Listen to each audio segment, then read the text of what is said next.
extra credit will always come and go based off of what the latest fads are. But I don't think that a solid nutrition plan, a solid strength plan, and a solid mobility plan are going to be anything that gets phased out.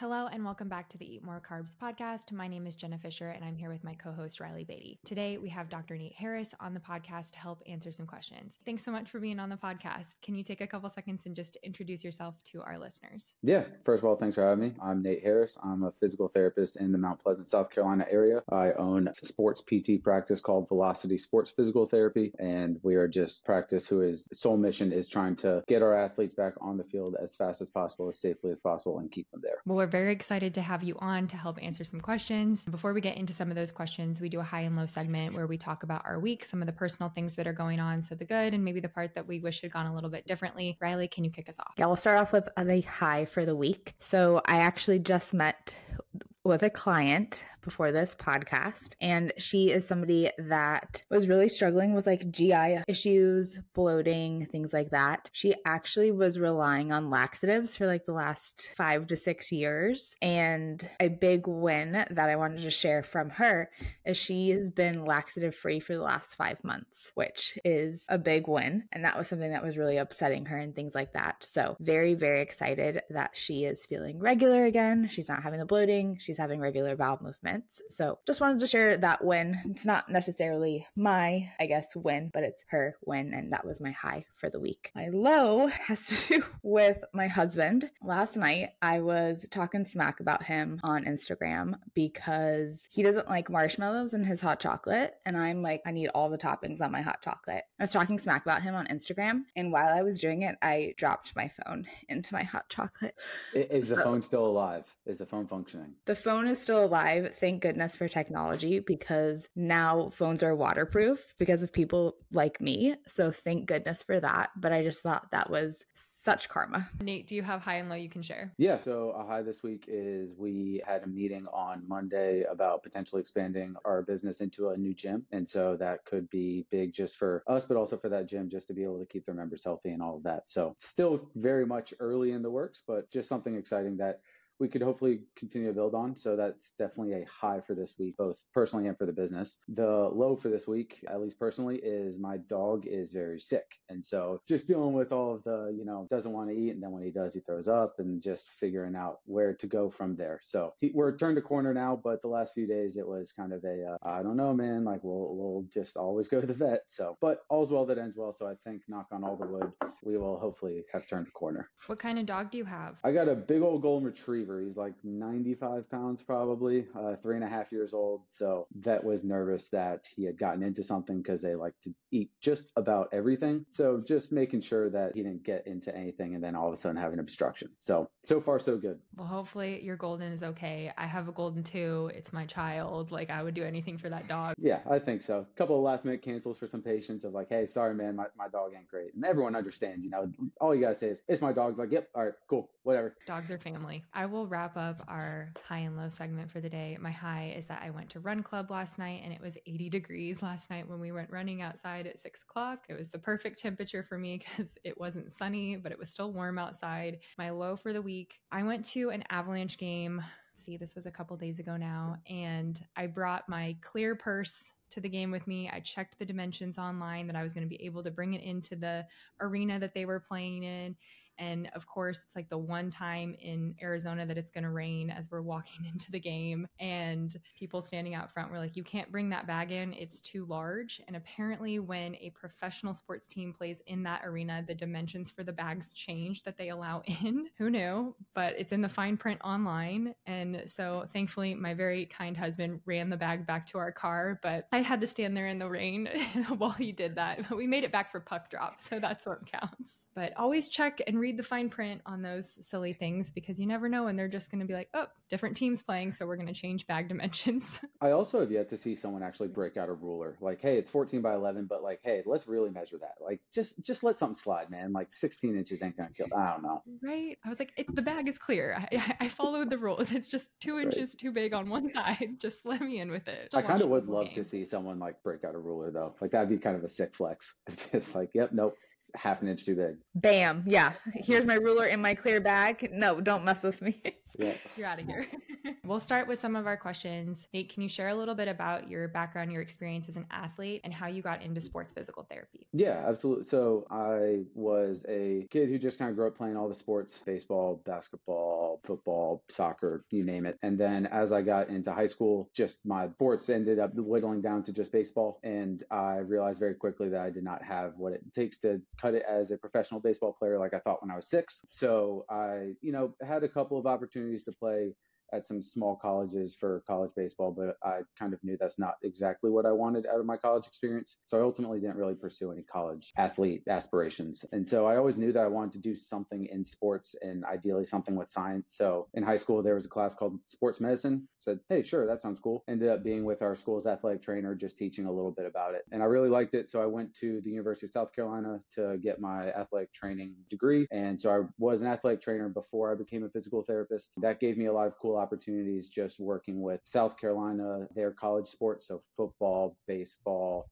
soccer, swim and dive, cheerleading, as well as a couple of high schools. So kind of get your, breadth and depth, as they love to say in the clinical world. And so then after that, did some fun internships, both with the Seattle Seahawks and the NFL, as well as the Pittsburgh Pirates and the MLB. And so I found out very quickly that I really enjoyed the professional sports setting, but the work-life balance just wasn't for me. I mean, it's such a grind and it's just as bad in college. And so I'm very grateful that I had those opportunities just to, pull from that experience and be able to learn a lot along the way. But I also am very glad that I went and did that, because if I was always kind of chasing that pipe dream, I might, today really still be hoping that I could get there and then realize, oh, shoot, this might not be for me. So that's ultimately how I ended up opening a sports physical therapy practice in Charleston. Was I knew that I had that experience working with athletes in a couple of different settings, and I wanted to make sure that the athletes, both middle, high school, college, whatever it is, professional guys who are still in the area, had access to someone who kind of knows that side of things and can be able to deliver that high level care. Is there a type of athlete that you specialize in working with, or is it just kind of all types of athletes? Yeah, so we certainly see, just because of my background, a majority baseball, and just through forming some relationships with some of the local doctors here, that has transitioned into a lot of just upper extremity athletes. So the easy answers there are baseball, softball, and volleyball, but anything upper extremity related. So swim and dive is very upper extremity related. If you're a football player and you have shoulder injury from falling or a wrist injury as a tennis player, then that all kind of comes over to us. And we certainly don't turn anyone away. We like to think that we have a good amount of knowledge on a lot of different sports. I will say I had my first competitive ballerina earlier this year, which is not something that I dealt with before. And so that was a learning experience for both of us. But it still goes back to the same principles I tell all my baseball players is like, look, you just have to know what you need to do for your sport and then make sure that you can do it. And so I certainly was asking her a lot of questions of, hey, talk to me how you get into this position and what is this called and what does it look like? So learned a couple of new terminology terms that I have since forgotten, but the short answer is mostly baseball. And then we see a good amount of golfers too, just from some of the continuing education stuff that we've done. But we certainly have seen close to every sport that could walk through the door. It sounds like a good variety. It sounds like you're never bored. Well, and that's the best part about this job is that you're always going to find something interesting, even if it's just I see a lot of Tommy John patients and I feel like I could do them with my eyes closed now, but there are so many nuances within that where you're going to find something interesting each and every time, even if it's not in the actual science of the physical therapy and the medicine aspect. Like, people are interesting, but it certainly doesn't leave you bored. So I can count on probably one hand since I started this job how many days I rolled out of bed and was like, man, I don't want to go to work. And it certainly didn't have to do with my patients or clients. It had to do with stuff going on in my own life. And I don't think that's something a lot of people can say. So I'm very fortunate to be in the position I am. You mentioned Tommy John, so I have to ask this question because obviously I feel like it's in the news right now a lot. Like, what changes? Are they throwing faster? Is that really a thing? Yes. So that's a one-word answer. So you're talking about how Tommy John is on the rise? Yeah. I feel like I'm hearing a lot more about it, or I feel like I hear a lot about it. So I would love for you to just kind of talk about like what that is and what that means for like the future of a baseball player or anyone who really experiences that, because I guess it's not limited to baseball. Correct. Right. And that is something I didn't didn't realize until recently. I've now treated probably 10 to 15 cheerleaders who have had Tommy John because it's a common thing with elbow dislocations, and that's very common to cheer with the backwards tumbling and all of that. But certainly Tommy John is on the rise. The youth coaches and every T-ball coach in America wants to blame the curveball and the fact that kids are, throwing off speed earlier, but the science backs up the fact of what you said. They're throwing harder. And back in 1999, there were, I think, 3 people who threw over 100 miles an hour. And this year there were something like 70 or 80. And you probably don't know half their names. And it's just becoming, as a result of people understanding how their bodies work, strength and conditioning, nutrition, recovery, all that stuff is getting so scientific and it's becoming more mainstream with professional sports. People are getting better at doing their job, which for a baseball player is throwing the ball hard. But naturally, when you throw harder,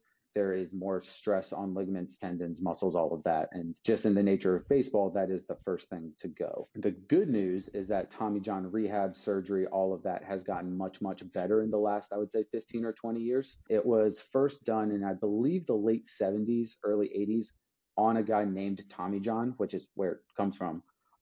But before then, if you tore your UCL, which is the ligament that gets torn, and they go and do the Tommy John surgery to reconstruct it, before then, it was a career killer. Like, oh, you blew out your elbow. Yep, see you never. And so now it's pretty standard for someone to come back from Tommy John and get back to their previous level of performance. It's something like an 80 to 85% clip, but still that means 1 in 10. It's like you're not going to be where you were, because now there's kind of the flip side where there's so much positive news around folks who are coming back from Tommy John throwing harder, that whenever any high schooler walks in my door and they're like, hey, I'm going to throw harder after this, right? Like, well, nah, man, like those guys put in 14 months of blood, sweat, and tears. And like, you better do the same if you even want to be one of the 85%. So the importance of the rehab is extreme with that one. Yeah, for sure. And I think that some of it boils down to the fact that when you go and do that surgery, they are repairing it so tight, usually, like they are reinforcing the heck out of it that they can trust their own body again. And then other aspects of it is very similar to ACL rehab, where it takes 9 months, 10 months, 12 months just to get back to where you were, that you and your PT, your trainer, the strength and conditioning staff, all that support staff become your life support, because you in general are removed from your team, you're removed from your practice. So you're, psychiatrist or therapist because of the mental health aspect of it too. So it is a truly comprehensive approach, and that generally bodes well for the athlete when they can spend all of the extra time dialing in their nutrition, their sleep, their strength and conditioning, their mobility, all of that. So it sounds like there's some myth busting going on there for the Tommy John.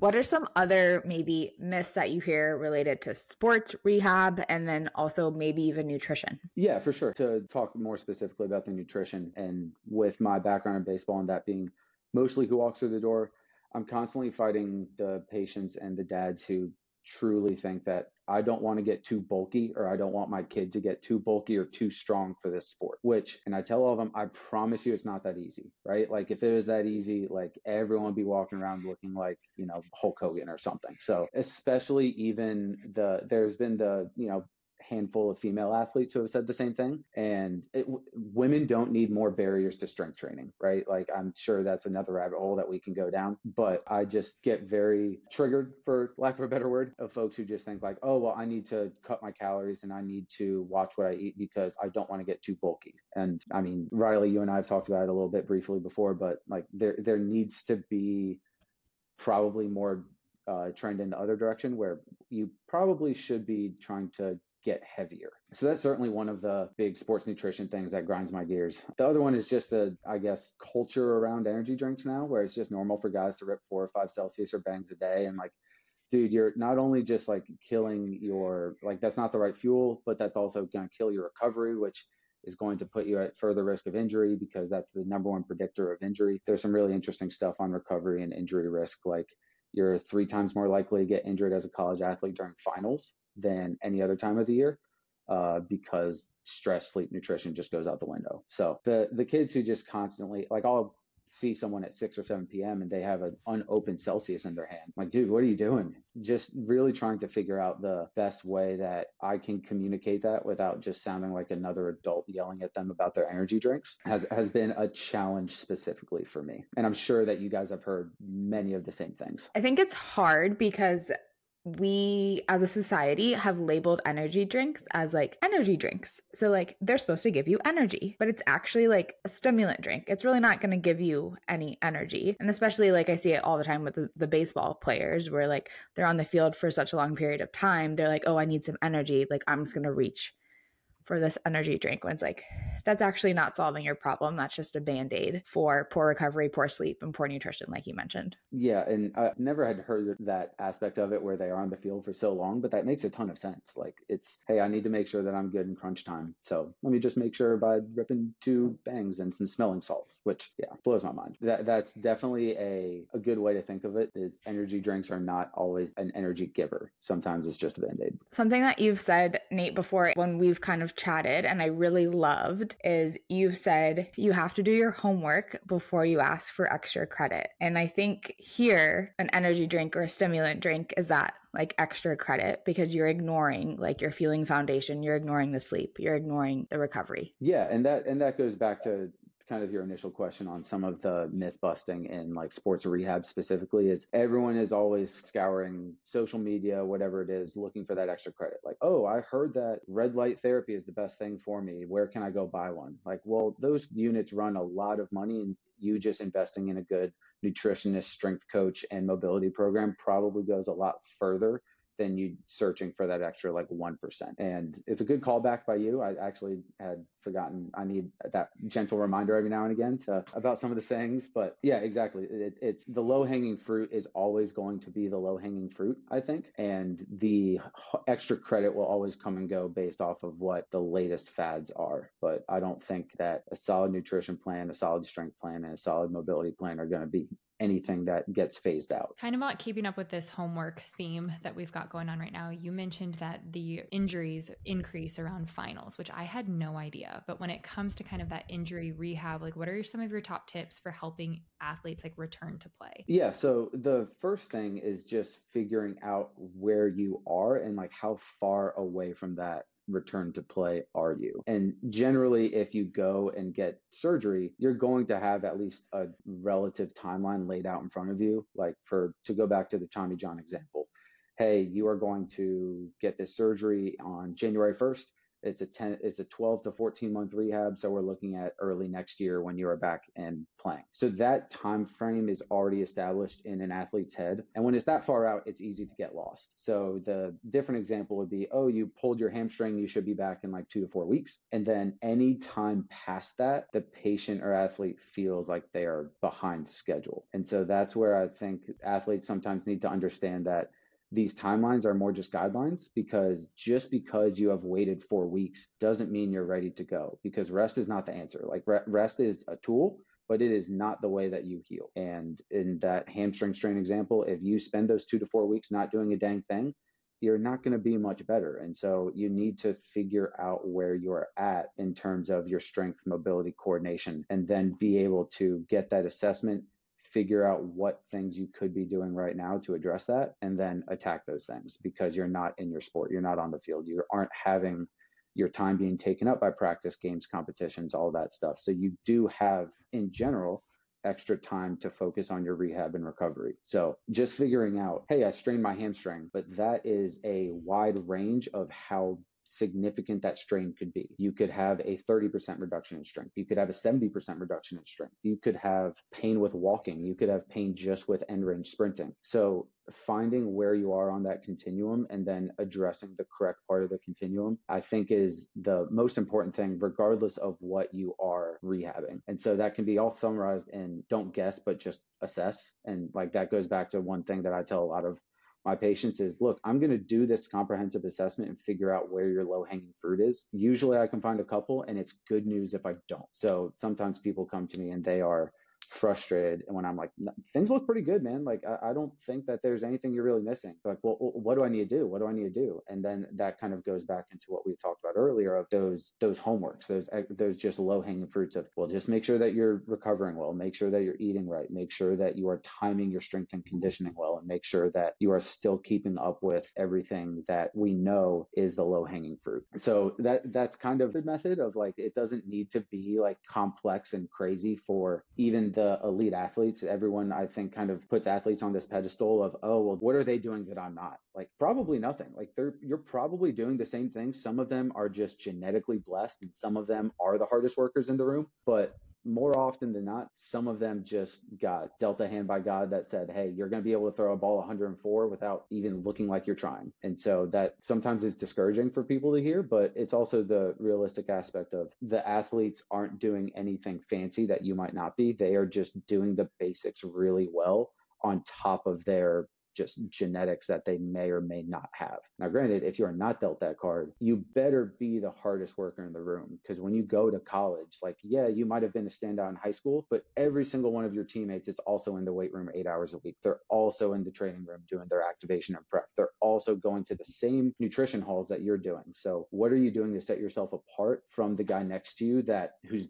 parents were both, NFL athletes, right? So it's sometimes it's a reality check for some guys kind of hearing that, but I think it is true that you don't always need to be doing something fancy or different. It can just be the simple stuff that you just need to do really well. I feel like Reilly and I say this all the time, but often the most correct answer in nutrition is the simplest one. And it also always all depends on the specific client, athlete, whoever we're working with, like what's the best for them. And it sounds like there's a lot of crossover there. Yeah, for sure. Because to use a couple of examples, if I have two high school kids who are 16 and one of them is 6'4" and 190 pounds, and one is 5'6", 120, there's probably going to be a different approach for each of them, depending on their mobility, strength, nutrition, whatever the case may be. And so that's where figuring out how to create an assessment to where you can direct them in the proper channels, because that ends up what I do a lot of times is someone comes to me for an injury and they always want to know why, but it's sometimes hard to pin the tail on the proverbial donkey because injury prevention is a buzzword when it's not really prevention, it's reduction. Injuries happen. So like, what are you going to do to truly prevent an injury? So just figuring out what the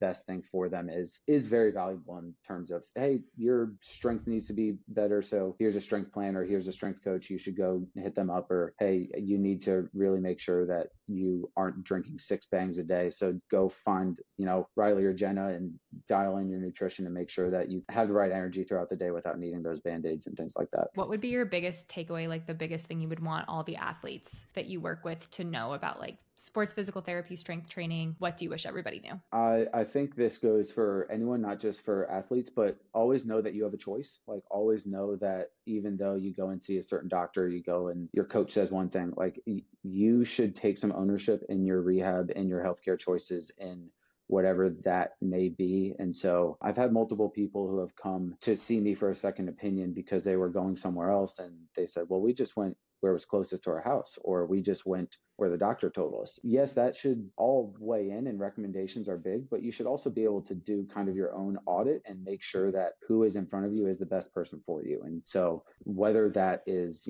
our business or not, just always know that there is another option is a big one. And that's just more to make sure that you are seeing the right PT, whether it's a sports PT or not. The other thing that I tell all my athletes is don't let an orthopedic issue become a metabolic problem. And what I mean by that is, yeah, you may have, Tommy John, but doesn't mean you can't still go and keep your legs strong and your core strong and your left arm strong and your everything else. So I think to go back to the point that rest doesn't heal things, everyone wants to just take some time off and think that they'll come back the exact same and 100% fine. When the nature is most athletes don't need total rest. They need kind of this controlled rest, or figuring out, hey, what can't I do right now? And that's probably the number one question I get from injured athletes is, all right, tell me what I can't do, because I'm gonna go do everything else that I can. And those are the guys I love to work with, the kind where I kind of pull in the reins a little bit, as opposed to the folks where I need to try and light a fire under their ass and say, hey, you should be going and do this, this, this. So that's just kind of the thing I find myself repeating a lot to new patients on day one is don't let this become a full body issue. Don't let the fact that because you had elbow surgery means that the first time you go and sprint, you pull your hammy, or the first time you go and throw, you hurt your shoulder or something like that. So that's kind of the big one that I've been saying. That's on the top of my mind right now. There's a lot of that also kind of correlates over to nutrition, because we see a lot of people, have big goals, and then they come and work with us and we see them for like an hour a week, and then they expect all of their problems to go away. They have to do the work like outside of it, just like when they come to see you, like if they're not doing the metabolic metabolic stuff, if they're not taking care of the other parts of their life, like they're not magically going to get better. Yeah. And unfortunately, we're both in the same business where there's not a lot of overnight success, right? Where, hey, it's small victories, it's stacking bricks, it's making sure that you are 1% better each and every day. Because when you go back and look at this 6 months from now, 12 months from now, 5 years from now, you should be a different person, both from a nutrition standpoint, the stuff that you do, as well as in some of the rehab stuff or the performance training stuff in the world that I do. So it's fun in the rare instances where I can have that aha light bulb, like, holy cow, I have no pain anymore. But realistically, that's few and far between. All right. So Nate, this is the Eat More Carbs podcast, and we have a couple of questions for you. The first one is, what is your favorite carbohydrate? Easy answer is pasta in many shapes and ways. I mean, my wife is on a big, do you guys know the Trader Joe's 5 items or less thing on Instagram?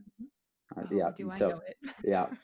So that's been our go-to of just like, hey, where are some quick and easy, like good dinners that we can grab? And so she's been doing this one. It's just pasta, pesto, shrimp, lemon, and I want to say one other thing, but God, it's the best, easy, fast thing that we can do. I think pasta is winning right now with our guests on on the favorite carbohydrate.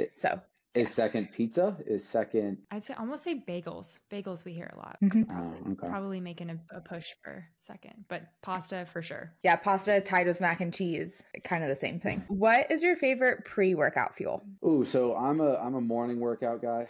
So I am usually at the gym around 7. Not too crazy, but I can't do anything crazy heavy before. So I'm an oatmeals and berry with my coffee kind of guy. So like just a couple of packs of like brown sugar cinnamon oatmeal, maybe some raspberries, blueberries, something like that. Just drop them in there, and then just coffee. What's your favorite post-workout fuel? Trail mix. I usually have a bag on me, and it's just a handful or two, and we're good to go. Easy and simple stuff works.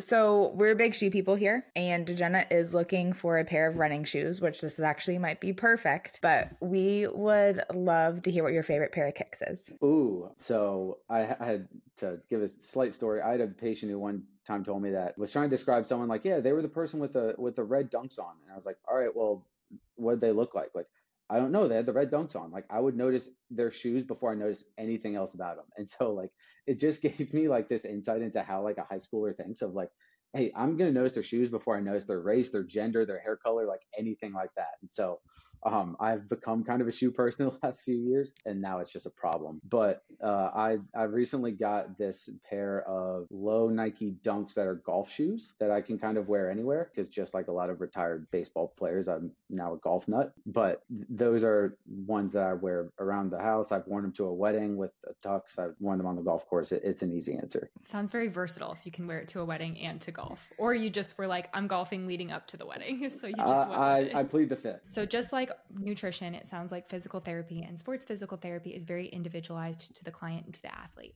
When it comes to figuring out some things that you might specifically want to work on, if you want to follow Nate Harris on Instagram, Nate, what's the best way for people to find you or ask you questions? Yep. So you can find me on Instagram or Velocity at velocitysports_PT. Feel free to shoot us a DM and I'll be happy to answer. You can also email me personally at nate@velocitysportspt.org. We will leave all of Nate's contact information in the podcast description, so that way you can find and follow him on social media and reach out if you do have questions. Nate, thank you so much for being on the Eat More Carbs podcast. We've so appreciated you being here and sharing your knowledge on all things sports related and physical therapy related. Make sure you rate, subscribe, and review to the Eat More Carbs podcast. If you do have questions for Reilly and I, please make sure you leave them in the comments, or you can find us on Instagram. We're at the Eat More Carbs podcast. You can find Reilly on Instagram at reilly.beatty.nutrition, and you can find me at jenna.fisher.nutrition. Thanks again for listening, and make sure to eat more carbs.